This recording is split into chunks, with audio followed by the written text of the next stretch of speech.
good government can be and how bad government can be if people don't know what they're doing. For the past 43 days, Democrats in Congress shut down the government of the United States in an attempt to extort American taxpayers for hundreds of billions of dollars for illegal aliens and people that came into our country illegally, from gangs, from prisons, from mental institutions. They wanted to pay them $1.5 trillion, which would have really hurt our healthcare businesses and our recipients at levels never seen before. Today, we're sending a clear message that we will never give in to extortion, because that's what it was. They tried to extort, the Democrats tried to extort our country.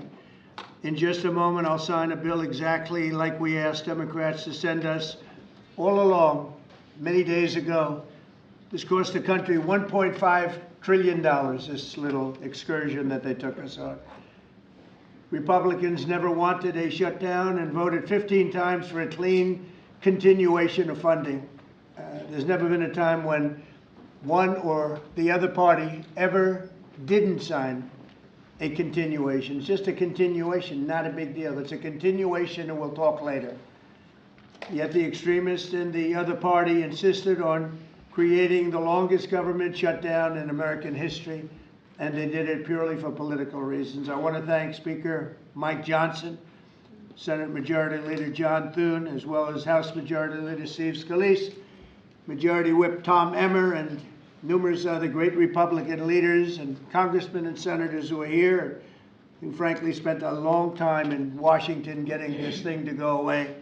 I also want to thank the broad coalition of Americans that stood with us in this fight to reopen government, including the Teamsters, the American Federation of Government Employees, the Fraternal Order of Police, AMVETS, the National Small Business Association, the American Farm Bureau, the American Trucking Association. These are all incredible patriots.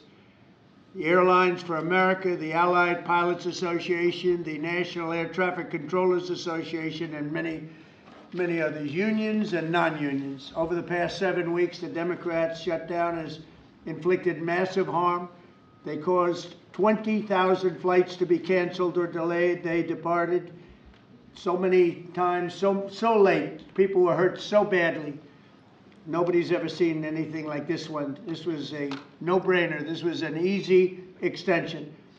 But they didn't want to do it the easy way. They had to do it the hard way. And they look very bad, the Democrats do. They deprived more than 1 million government workers from their paychecks and cut off food stamp benefits for millions and millions more Americans in need. They caused tens of thousands of federal contractors and small businesses to go unpaid, and the total effect of the damage their antics caused will take weeks and probably months to really calculate accurately, including the serious harm that they did to our economy and to people and to families.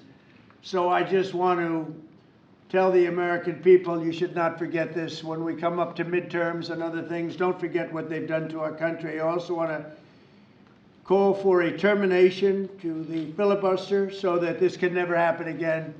If we had the filibuster terminated, this would never happen again. And don't forget, we have another date coming up in the not too distant future. We can never let this happen again. And we should be able to pass great, really great legislation